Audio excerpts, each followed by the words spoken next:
آج کے دور میں خاص طور پر ایسے جو حالات آتے ہیں، عید، بقرعید، میلاد یا جو بھی اوکیشنز آتے ہیں، اس میں تمہاری ذمہ داریاں بڑھ جاتی ہیں، تمہارے اخلاق و کردار پر پوری دنیا نظر رکھتی ہے، ہر ایک دیکھنا چاہتی ہے، اور حقیقت میں دیکھا جائے تو تم حضور پاک صلی اللہ تعالیٰ علیہ وسلم کے ترجمان ہو، تمہارے اخلاق دیکھ کر لوگ حضور کو جاننے کی کوشش کریں۔ صحیح بات ہے، حق بات نبی ہے۔ پاک صلی اللہ تعالیٰ علیہ وسلم تک پہنچانے کے لیے آپ ذریعہ ہو، آپ کے چلنے پھرنے کے انداز، آپ کے لوگوں سے بات کرنے کے انداز، یہ ساری چیزیں دیکھ کر کے دنیا حضور پاک صلی اللہ علیہ وسلم کو پڑھنا چاہتی ہے۔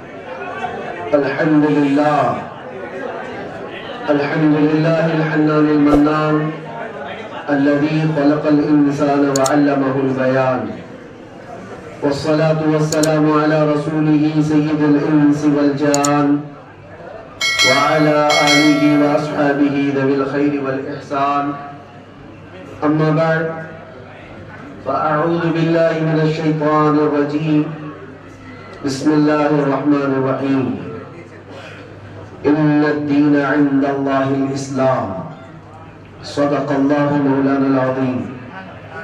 بارگاہ رسالت میں آپ صلی اللہ تعالی علیہ وسلم نے درود پاک کا ہدیہ پیش کریں۔ اللہم صلی علی سیدنا و مولانا محمد معدن الجود والکرم وآلہ واصحابہ الکرام وابنہ الکریم وبارک وسلم صلاة دائمة سرمدا ابدا۔ عزیزان گرامی وقار، رمضان المبارکہ کا آخری عشرہ ہے،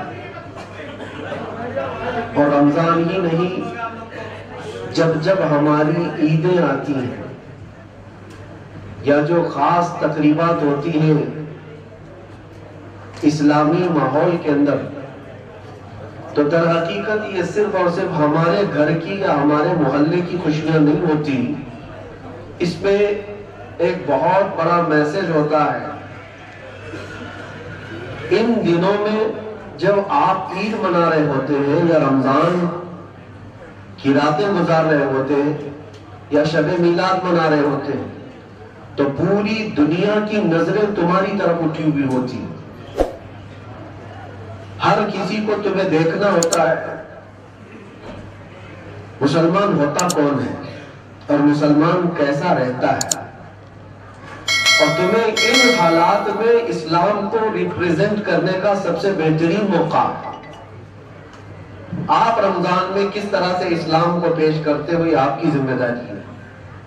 دنیا آپ کو دیکھ رہی ہے صبح سے شام تک، بلکہ بہت ساری جگہوں پر جو نیگیٹیوٹی پھیلی ہوئی تمہارے حالات کو لے کر، تمہارے اخلاق انہیں پانی پانی کر سکتے ہیں، ان کے تمام ذہن کے فطور کو دور کر سکتے ہیں۔ اس لیے کہ میرے عزیزوں، اسلام ایک زندہ مذہب ہے، اسلام تھا، اسلام ہے، اور اسلام اس میں کسی کا شک نہیں ہے۔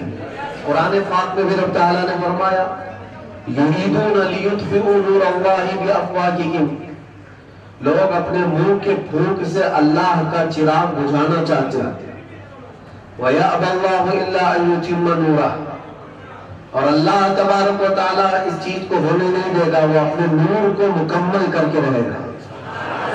دوسری آیت میں رب تعالیٰ فرماتا ہے وَاللَّهُ مُتِمُّ نُورِهِ وَلَوْ كَرِهَ الْكَافِرُونَ، اللہ تعالیٰ اپنے اس نور کو، نور کس کو کہا گیا ہے؟ اسلام بھی نور ہے، قرآن بھی نور ہے، اور حضور کی ذات بھی نور ہے، اور اس نور کو رب تبارک و تعالیٰ صبح قیامت تک قائم رکھے گا۔ وَلَوْ كَرِهَ الْكَافِرُونَ، کافروں کو اگرچہ یہ بات اچھی نہ لگتی ہو، کسی کو اچھی لگے نہ لگے، لیکن رب تعالیٰ اس کو زندہ رکھے گا۔ پوری ہسٹری اگر آپ اٹھا کر دیکھیں تو اسلام صحیح بات ہے، صحیح بات ہے بھائی، اس پہ غور کرنا چاہیے، صحیح بات ہے۔ اسلام ختم ہو گیا ہو، پورا کا پورا مٹ گیا ہو، اور اس کے بعد پھر دوبارہ اس کو زندہ کیا گیا ہو، ایسا کبھی نہیں ہوا۔ ہاں، کربلا ضرور ہوا ہے، بدر و حنین بھی ہوئے، احد و خندق بھی ہوئے، چنگیز اور تتاریوں نے قتل عام بھی کیا ہے، تاریخ میں خون بہت کیا گیا ہے، لیکن کبھی ایسی چیز نہیں بتا سکتے کہ پورا کا پورا اسلام دھرتی سے مٹا دیا گیا، ختم کر دیا گیا۔ امپاسبل ہے، ہوگا بھی نہیں اور اب بھی نہیں ہوگا۔ تو پھر آپ سب کو ڈر کر جینے کی ضرورت کیا ہے؟ جب اللہ نے قرآن میں یہ وعدہ فرمایا کہ صبح قیامت تک اس کو روشن رکھے گا تو نہیں مرو گے میرے عزیز۔ اکا دکا جو قربانیاں ہوں گی وہ کربلا والوں کے صدقے قبول کر لی جائیں گی۔ قربانیاں جو ہوں گی، جو آج پیش کی جا رہی ہیں، لیکن اسلام تھا اور اسلام ہے، اسلام رہے گا۔ اس کی حقانیت کی بنیاد پر یہ زندہ رہے گا، مسلمانوں کی ٹوپیوں سے نہیں۔ تمہارے چلت پھرت کی وجہ سے اسلام زندہ رہے گا ایسی گارنٹی نہیں ہے۔ اسلام حق مذہب ہے، وہ اپنی حقانیت کی بنیاد پر زندہ رہے گا۔ قرآن اللہ کا کلام ہے، اس کی حقانیت کی بنیاد پر وہ زندہ رہے گا۔ یہ تو ہمارا اور تمہارا امتحان ہے کہ ہم اس پر کتنے عمل کرتے ہیں، ہم اس پر کتنے کاربند رہتے ہیں، ہم اس پر کتنا یقین کرتے ہیں۔ آپ سے میں پوچھتا ہوں، کیا اسلام کے لیے جتنے سیریس ہو آپ، جتنی محبت کرتے ہو، دل و جان سے چاہتے ہو، تو کیا اسلام کے لیے آپ حقیقت میں سیریس ہو، حقیقت میں محبت کرتے ہو؟ اگر حقیقت میں محبت کرتے ہو تو کیا اسلام کو اپنے گھر میں بھی پسند کرتے ہو؟ آپ تو بولیں گے کہ ہاں اسلام کو میں گھر میں پسند کرتا ہوں، اپنی ذات پہ اسلام کو پسند کرتے ہو۔ سب سے بڑی بات ہے، یہ ذمہ داری کی بات ہے کہ جس چیز سے آپ محبت کرتے ہو وہ چیز آپ کے گھر میں ہونا چاہیے۔ تو آپ ایک نظر جا کر دیکھیں کہ میرے گھر میں اسلام نظر آتا ہے یا نہیں، میری عورت پر، میری بچیوں پر، میری بہنوں پر اسلام دکھتا ہے کہ نہیں دکھتا۔ یہ تمہاری ذمہ داری ہے۔ سڑکوں پر اسلام زندہ باد کے نعرے لگانا اور گھروں سے اسلام کو دور کرنا یہ ناانصافی ہے۔ یا ہم اسلام کے ساتھ ناانصافی کر رہے ہیں؟ اگر آپ کو اسلام پسند ہے تو اپنے گھر میں بھی پسند ہو، اپنے چہرے پر بھی پسند ہو، اپنے لباس میں بھی پسند ہو۔ لیکن جو دگلی پالیسی آپ اس کو عمل کر رہے ہو کہ زبان سے اسلام کے پسند ہونے کا نعرہ لگاتے ہو اور جب عمل کے میدان میں آئے تو کسی اور کے عمل پر چل پڑتے ہو۔ ایک بات یاد رکھنا اے نوجوانوں، بہت ساری آج ایسی حرکتیں میں دیکھتا ہوں، ٹرینڈ بنتا جاتا ہے، کسی سیلیبریٹی کو دیکھنا اور اس کے فین ہو جانا، دنیاوی اعتبار سے، اسلامی اعتبار سے نہیں۔ اور نوجوانوں نے نقشے سب بدل ڈالے، کپڑے بھی پھاڑ کر پہننے لگ گئے، کانوں میں بالیاں بھی ڈال دی، نتھ آنی باقی ہے اور چوڑیاں پہننا بھی باقی ہے۔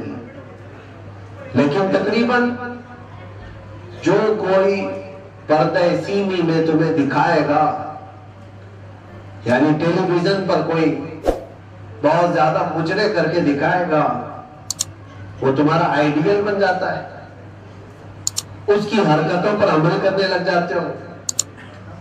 میں فلاں ایکٹر کا فین ہوں، کوئی لڑکی کہتی ہے فلاں ایکٹریس کی فین ہے، اور سب کچھ وہی چاہیے، کپڑے بھی وہی، کردار بھی وہی، نقشہ بھی وہی، ساری چیزیں۔ ایک بات یاد رکھنا، جس کے اخلاق پر تم عمل کر کے دنیا میں فیشنیبل کہلانا چاہ رہے ہو وہ تمہیں کبھی دیکھنے نہیں آتا، کبھی نہیں دیکھنے آتا۔ تم چاہے یہاں سے چیختے رہو، چلاتے رہو میں تمہارا فین ہوں، اس کو پتا بھی چلتا ہے نہیں پتا کیا معلوم، خامخواہ کسی کے پیچھے بھاگے بھاگے پھر رہے ہو، وہ کبھی نہیں دیکھتا کہ میری طرح کپڑا پہن رہا ہے، میری طرح چہرہ بنا رہا ہے، میری طرح بال کا سٹائل رکھتا ہے، کبھی نہیں دیکھتا۔ لیکن ایک بات یاد رکھو، تاجدار مدینہ رسول کریم صلی اللہ علیہ وسلم کے اخلاق پر جو عمل کرتا ہے، قسم خدا کی دنیا میں کسی بھی کو نہیں ملا رسول پاک صلی اللہ تعالی علیہ وسلم تمہیں دیکھ رہے ہیں۔ اور یہ بات اتنی پیاری ہے، جس کو دکھانے کے لیے تمہیں کرنا چاہیے وہ دیکھ نہیں رہا دنیا والا، لیکن رسول مختار صلی اللہ تعالیٰ علیہ وسلم کی اگر ایک سنت پر کوئی عمل کرتا ہے تو وہ آقا اپنی قبر سے دیکھ کر مسکراتے ہیں۔ تمہارے اعمال ان کے پاس ہر جمعرات پیش کیے جاتے ہیں، ہر جمعرات کو امت کے اعمال حضور کے پاس پیش کیے جاتے ہیں۔ حضور پاک صلی اللہ علیہ وسلم فرماتے ہیں میں اپنے ہر امتی کو اس کے باپ کے نام سے پہچانتا ہوں، ہر امتی کو اس کے باپ کے نام سے پہچانتا ہوں۔ اب آپ سوچو کل جمعرات ہے، حضور پاک صلی اللہ علیہ وسلم کی بارگاہ میں پھر فرشتے ہمارے ہفتے بھر کے اعمال لے کر جا رہے ہیں اور ساری خبریں وہاں پر پہنچتی ہیں۔ اللہ کے نبی صلی اللہ تعالیٰ علیہ وسلم فرماتے ہیں اگر اچھے اعمال میرے پاس آئیں تو میں خوش ہو جاتا ہوں، اللہ کا شکر بجا لاتا ہوں، اور برے اعمال مجھ تک پہنچائے جاتے ہیں تو غم ہوتا ہے اور میں استغفار کرتا ہوں۔ کتنے زمانے تک حضور پاک صلی اللہ علیہ وسلم کو غم پہنچاتے رہو گے؟ کب تک؟ اسی لیے میرے عزیزوں، آج کے دور میں خاص طور پر ایسے جو حالات آتے ہیں، عید، بقرعید، میلاد یا جو بھی اوکیشنز آتے ہیں، اس میں تمہاری ذمہ داریاں بڑھ جاتی ہیں، تمہارے اخلاق اور کردار پر پوری دنیا نظر رکھتی ہے، ہر ایک دیکھنا چاہتی ہے، اور حقیقت میں دیکھا جائے تو تم حضور پاک صلی اللہ تعالیٰ علیہ وسلم کے ترجمان ہو، تمہارے اخلاق دیکھ کر لوگ حضور کو پڑھنے کی کوشش کریں۔ نبی پاک صلی اللہ تعالیٰ علیہ وسلم تک پہنچانے کے لیے آپ ذریعہ ہو، آپ کے چلنے پھرنے کے انداز، آپ کے لوگوں سے بات کرنے کے انداز، یہ ساری چیزیں دیکھ کر کے دنیا حضور پاک صلی اللہ علیہ وسلم کو پڑھنا چاہتی ہے کہ ان کے غلاموں میں 1400 سال کے بعد یہ جب اخلاق ہے تو اس نبی کے اخلاق کا حال کیا ہو؟ تو تمہاری ذمہ داری بڑھ جاتی ہے زبان کو پاک کرنا، لوگوں سے ملاقات کے انداز کو بدلنا۔ عزیزان گرامی وقار، نوجوانوں پر آج بہت ساری ذمہ داری ہے۔ ایک بات میں آپ کو بتاؤں، ایک پروپیگنڈا جو پھیلایا گیا ہے، مسلمان سخت ہوتا ہے، مسلمان خونی ہوتا ہے، قاتل ہوتا ہے، آتنکی ہوتا ہے،